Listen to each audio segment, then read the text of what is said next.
Queridos amigos, aqui estamos nós com muita alegria, para mais uma vez dar a nossa colaboração, né? Retornando aqui a esse estudo introdutório ao Livro dos Espíritos, e hoje nós vamos comentar sobre a introdução 9 e a introdução 10. E espero que vocês acompanhem aí com o livro. Nós estaremos trazendo alguns destaques, né, somente, porque o tempo é pequeno, né, curtinho, e nessas introduções, Kardec, principalmente na 9, né, vamos falar primeiro, Kardec vai nos trazer considerações muito importantes sobre os fenômenos espíritas, né, a fenomenologia, como acontecem esses fenômenos. Então, nós fazendo assim uma breve introdução, né, o que a gente apreende nessa introdução? Quando o professor Rivaio foi convidado a participar das primeiras manifestações espíritas, ou seja, aquelas reuniões que aconteciam aquelas mesas girantes, aí as mesas se comunicavam através das pancadas. Então, ele começa a perceber, né, ele era muito observador, que aquelas pancadas demonstravam efeitos físicos, mas que, por trás daqueles efeitos físicos, existiam efeitos inteligentes. E foi nesse momento que ele diz aquela frase, numa dessas reuniões, que ele diz aquela frase muito conhecida de todos nós, que ele fala, né, para o amigo que o convida, ele diz que não creio que uma mesa tenha cérebro para pensar e nervos para sentir, querendo nos dizer que, se existe um efeito inteligente, há que se ter uma causa inteligente, porque toda causa gera um efeito, né? Então, até então, era observado efeitos mecânicos naqueles movimentos. Mas, como ele era um pesquisador, um observador atento, quando ele vai perceber mais profundamente os movimentos, ele entende que aquelas respostas trazia até mesmo movimentos que poderiam entender como agressividade, aqueles movimentos bruscos, denotando até um sentimento, por exemplo, de raiva, de certa contrariedade naquelas pancadas, né? Então, ele entende que ali havia uma questão inteligente, um movimento inteligente, não era puramente mecânico. Por detrás daquelas pancadas existia um efeito inteligente. E depois, futuramente, ele vai colocar isso lá no Livro dos Médiuns, né? Então, nós estamos fazendo essa introdução para entendermos que foram essas situações que levaram Kardec a estudar esses efeitos. E ele vai falar sobre isso agora nessa introdução, né? Nos dando assim um olhar atento para que nós também possamos pensar, refletir sobre essas questões que ele nos traz.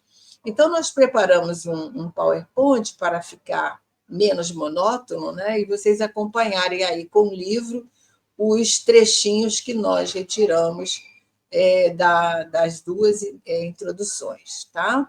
Então, vamos lá. Então, ele vai dizer para nós, né, que o movimento, ele começa dizendo, o movimento dos objetos é um fato incontestável. Quer dizer, isso existe, realmente esse movimento ele é real. Então, ele mostra aí para nós, sem dúvida nenhuma, mas a questão está em saber se nesse movimento há ou não uma manifestação inteligente. E, se houver, qual a origem dessa manifestação? Até então, era observado que aquela mesa simplesmente movimentava, se deslocava de um canto ao outro, que produzia ruídos. E isso não podia ser somente um movimento meramente mecânico. E mais à frente ele vai dizer: não falamos do movimento inteligente de certos objetos, porque aqui, nesse momento, ele está considerando que esses movimentos eram efeitos inteligentes e não movimentos aleatórios, né? E ele ainda diz, né? Tudo isso ele vai observando, por exemplo, pela maneira pela qual os dedos do médium repousavam ali sobre o objeto, desafia, né? Como ele diz aí, como atrás dissemos, a mais consumada destreza de sua parte no intervir de qualquer modo ou no traçar das letras. O que ele quer nos dizer aqui? Ele quer dizer que alguns movimentos desses objetos acontecia pela imposição da mão do médium sobre aquele objeto. Mas essa imposição era muito sutil. Quer dizer, o médium tocava levemente com os dedos aquele objeto e até então acreditava-se que, ao tocar esse objeto, o médium oferecia a sua energia, ou seja, o seu magnetismo.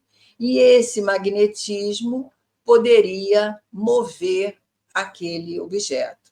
Mas, como não era um movimento aleatório e sim regular, era preciso investigar. E nos informa lá no Livro dos Médiuns, né, Kardec vai nos falar como é que era esse movimento. Então, depois vocês podem pesquisar, porque ele vai falar que era colocado uma cesta, né, uma cestinha, junto da cesta era amarrado um lápis, e com o movimento da cesta surgia a escrita. Então, mais tarde, foi retirado a cesta e o médium colocava diretamente a mão no lápis. E aí começa o que nós hoje conhecemos como a psicografia. Mas o mais interessante é que essa caligrafia era perfeita, não eram rabiscos, não eram coisas que não poderiam ser entendidas, e sim palavras, né, como a gente vai ver mais à frente. Palavras, respostas. Então, ele começa a conjecturar, né, a refletir. E ele diz: mas admitamos que, ainda que alguém dotado de uma maravilhosa habilidade seja isso possível, e que esse alguém consiga iludir o olhar do mais atento observador, como explicar a natureza das respostas quando se apresentam fora do quadro das ideias e conhecimentos do médium? Quer dizer, o médium nem tinha conhecimento daqueles fatos, ele trazia respostas que ele não estava conhecendo o que estava por detrás, né? E ele continua dizendo: e note-se que não se trata de respostas monossilábicas, né? Porém, muitas vezes, de numerosas páginas escritas com admirável rapidez, quer espontaneamente, quer sobre determinado assunto. Quer dizer, um assunto que ia surgir ali, ou algum assunto que era perguntado, alguma questão que estava sendo respondida. Então, eram ditas ali em várias páginas as respostas. Quer dizer, existia alguma coisa a mais sem ser um movimento aleatório, né? E ele continua dizendo: de sob os dedos do médium menos versado em literatura, quer dizer, que não tinha conhecimento daquilo que ele estava trazendo, surgiam de quando em quando poesias de impecável sublimidade, pureza, que os melhores poetas humanos não se dignariam de subscrever. Então, como que poderia explicar isso, né?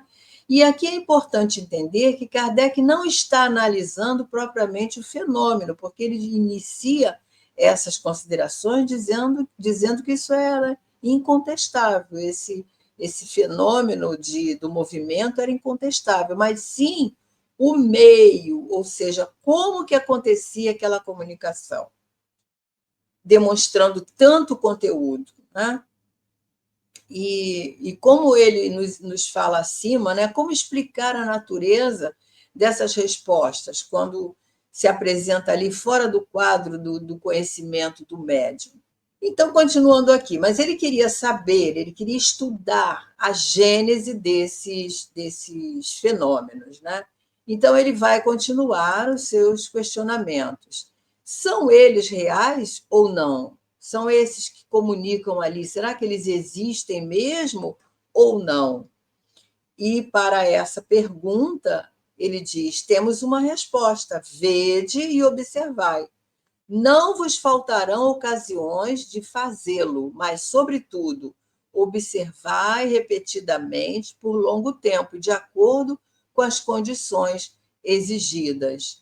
Então, nesse trecho aqui, nós podemos entender e compreender que seja por isso, né, que as nossas reuniões mediúnicas devem acontecer de forma repetida, porque com uma certa regularidade, porque nem sempre numa única reunião vai surgir ali a comunicação daquele espírito, ele precisa de combinar os fluidos, né? Então, aquele espírito está sendo trazido pela primeira vez, às vezes se manifesta, não consegue expressar, não consegue efetuar a comunicação de forma efetiva, mas, então, necessita aí de haver uma maior regularidade para que a espiritualidade possa estabelecer um programa de aproveitamento em ambas as partes, quer dizer, aos médios que estão sendo ali, estão aprendendo, estão observando e, ao mesmo tempo, que estão colaborando,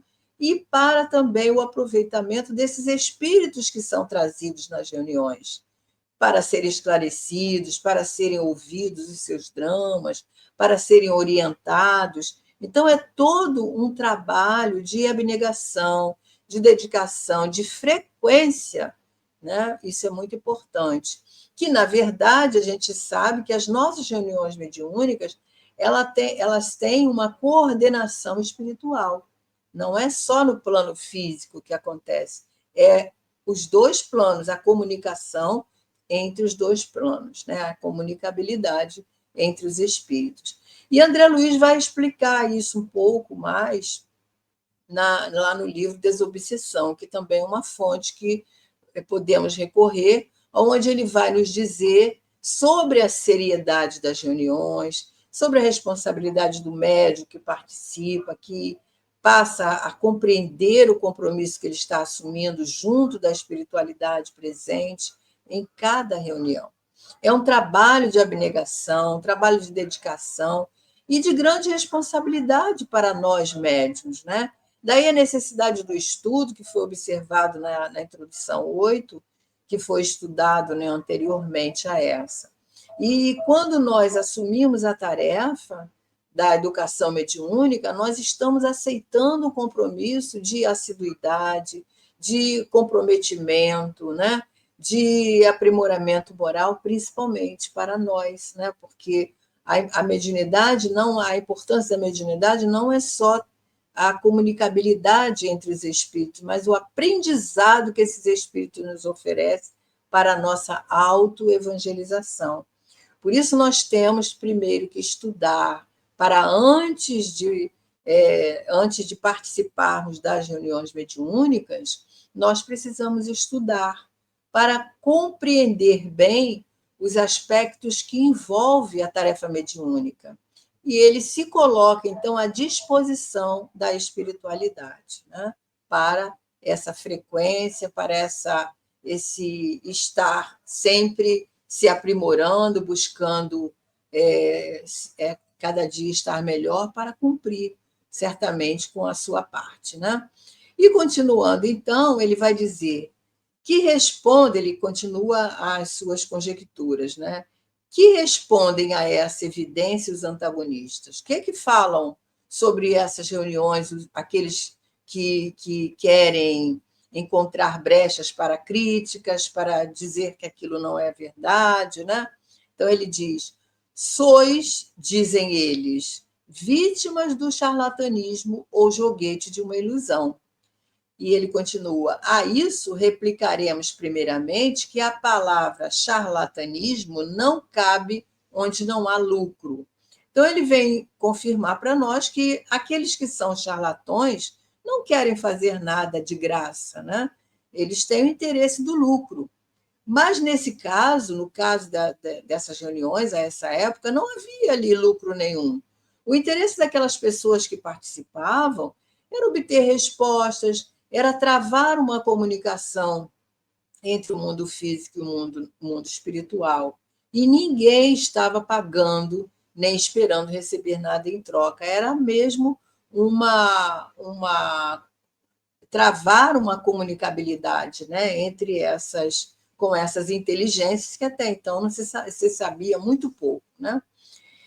E aí ele vai continuar, né? Mas por singular coincidência, né, ele vai falar aqui da mistificação, né? Que se não há charlatanismo, o que poderia ocorrer quando muito era uma mistificação?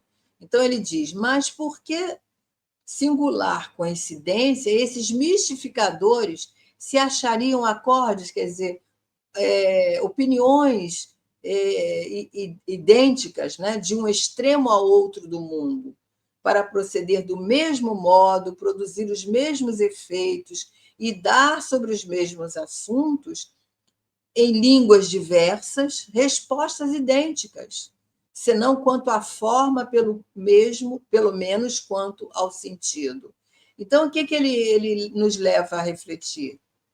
Na verdade, poderia existir mistificação e mistificadores. Ele concorda que poderiam haver, né? Mas como explicar aí se são mistificadores? Como é que nós vamos explicar se numa resposta e outra, aqui ou lá no extremo, no outro país, no outro continente, procedesse do mesmo modo, né?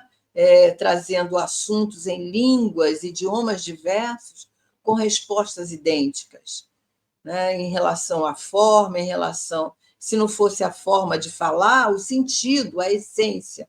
Então, são reflexões de Kardec muito importantes e interessantes e que ele nos leva a refletir, né? Então, ele vai dizer mais à frente: dizem, então, que se não há fraude, pode haver ilusão de ambos os casos. Então, ele admite que pode haver fraude, mas ele levanta aqui a questão de que, se não há mistificação, não há charlatanismo, pode haver algum tipo de ilusão. E ele mesmo vai responder isso para nós, quando ele diz que os fenômenos em que ela, ou seja, a doutrina espírita, se baseia, né, são tão extraordinários que concebemos a existência da dúvida. Então, os fenômenos trazidos, os fatos, né, acontecidos, são tão extraordinários que a dúvida em relação a isso é muito natural. É natural que houvesse esses questionamentos, houvesse essas perguntas, porque estavam tudo sendo estudado, observado, e precisava dessa análise mais profunda. E a dúvida, no caso, ela é muito natural, ainda mais numa época em que não havia os livros da codificação, não havia obras que pudessem ser consultadas, tirar dúvidas sobre os fatos. Então, a dúvida era muito saudável. E, na verdade, a gente vai lembrar que a mediunidade ela sempre existiu. Não foi a doutrina espírita que inventou a mediunidade. A própria Bíblia nos traz inúmeros casos de mediunidade, né? Onde os médiuns naquela época eram chamados profetas, profetisas, no caso das mulheres. E Kardec, na verdade, ele dignificou a mediunidade, se doando nessa tarefa como codificador para nos trazer as informações dos espíritos, tirando as nossas dúvidas, nos esclarecendo sobre os pontos obscuros e também nos trazendo a chave para entendimento de várias questões, né? E ele continua, então: o que, porém, não podemos admitir é a pretensão de alguns incrédulos ao monopólio do bom senso, nem que, sem guardarem as conveniências e respeitarem o valor moral dos seus adversários, taxem com desplantes de ineptos os que não seguem o parecer. Então, aqui ele está falando daquelas pessoas que são donos da verdade, né? Que acham que conhece tudo, que não conhece a doutrina espírita, não estuda, mas que podem estar alicerçados sobre uma determinada ciência, onde com essa base ele acha que tudo sabe e tem as suas respostas. E aqueles que não acreditam, né, nessas pessoas, não concordam com as suas opiniões, são taxadas como pessoas ignorantes, né? Então, ele ainda vai dizer, né, aos olhos de qualquer pessoa judiciosa, quer dizer, uma pessoa prudente, a opinião daquelas que são esclarecidas, que observam durante muito tempo, que estudaram, que meditaram algum tema, constitui sempre, quando não há uma prova ou uma presunção, no mínimo, conta a favor dessa pessoa, né?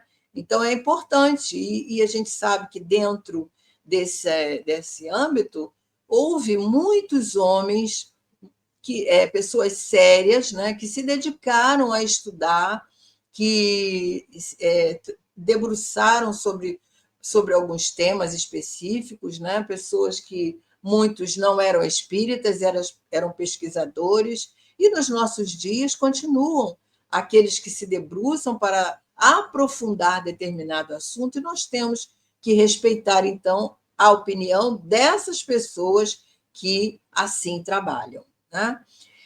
E seguindo a introdução 10, seguindo para a introdução 10, né, a 9 aqui ele termina, e agora ele vai falar sobre as objeções, algumas objeções que surgem, que ele diz que algumas são sedutoras, ou seja, chamam a atenção, pelo menos na aparência, porque são trazidas por pessoas sérias. E ele vai dizer, né, uma delas serve de base à linguagem de certos espíritos, que não parece digna da elevação atribuída a seres sobrenaturais, né? Ou seja, a comunicabilidade entre os dois mundos é algo natural, não há nada de sobrenatural. Então, isso aí é uma coisa que nós precisamos de saber, porque hoje nós podemos buscar os fundamentos dessas comunicações, né? E ele diz: quem se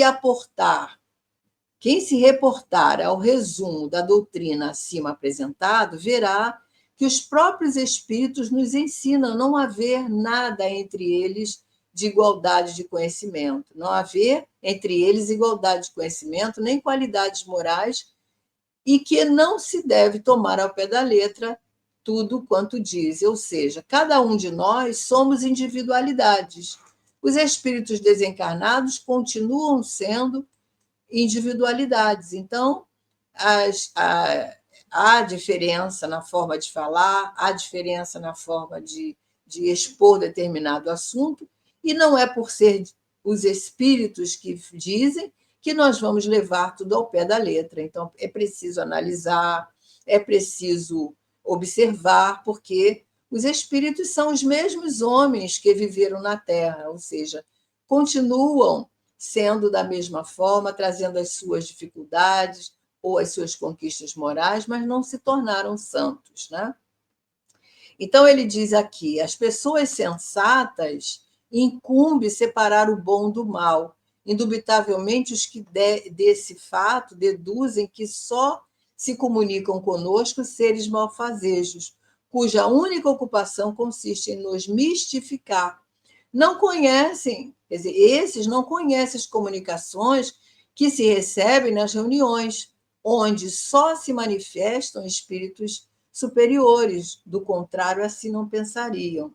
Então, o que ele quer dizer? Que essas pessoas que pensam assim não conhecem as nossas reuniões mediúnicas, desconhecem que ali, né, acontece tratamento para os espíritos que estão em sofrimento, né, que acontece também maravilhosas comunicações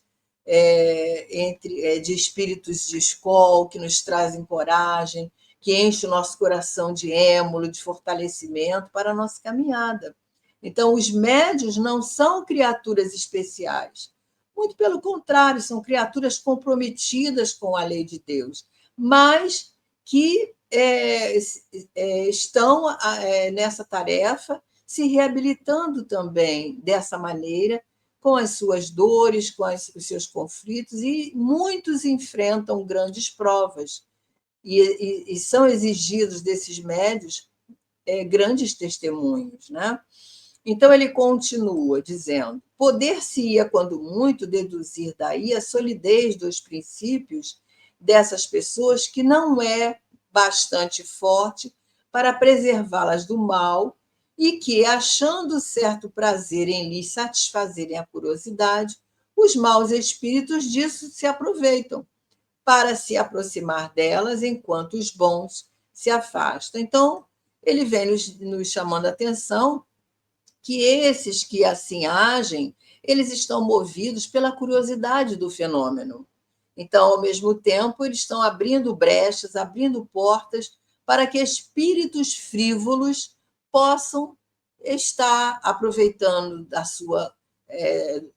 do seu objetivo ali para estar incitando pensamentos totalmente adversos ao ambiente daquela reunião que é séria, que tem objetivo, e assim os espíritos bons se afastam desses que pensam assim, quando percebem que ali está a falta de bom senso, está presente a mediocridade e tudo mais. E Kardec continua dizendo que os que assim julgam se colocam na situação do estrangeiro que, chegando a uma capital, uma grande capital, pelo mais abjeto de seus arrebaldes, julgam, né, que todos os habitantes, os costumes, eles começam a entender que tudo rege por aquilo que eles conheceram ali naquele bairro do interior, por exemplo, um bairro ínfimo, um bairro que não está ali no centro, né, daquela grande capital. Mas ele diz: mas os espíritos de escola vêm até nós, poderão perguntar, alguns, né?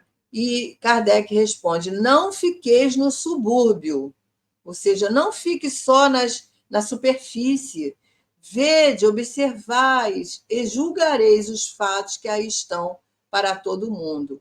Então, são aquelas pessoas, né, que não se aprofundam e que tudo julgam pelo o fato que ouviu falar, né, que não se aprofundou. Então, nós precisamos de observar, nós precisamos de entender, de olhar com maior profundidade os fatos que estão aí presentes a todo momento, né? E basta que nós queiramos ter olhos de ver para, como Jesus nos disse, né? Temos olhos e muitas vezes não vemos, temos ouvidos e muitas vezes não ouvimos. E aí ele vai dizer ainda que, já terminando, né, ele vai dizer que, com variante dessa opinião, temos a dos que não veem nas comunicações espíritas e em fatos materiais a que elas dão lugar, mais do que a intervenção de uma potência diabólica. Acrescentaremos tão somente que, se assim fosse, forçoso seria convir que o diabo é, às vezes, bastante criterioso e ponderado, sobretudo muito moral. Ou então, em que também há bons diabos, né? Então, o que ele vem dizer aqui? O fato de haver reuniões mediúnicas trazendo espíritos em sofrimento não quer dizer que as comunicações provêm de espíritos maus. Nós aprendemos muito com os relatos dos espíritos, né, que estão em dores, que estão doentes da alma. Como nós aprendemos? Então, precisamos de atentar para isso. Tem uma citação do espírito Dr. Joseph Gleber, né?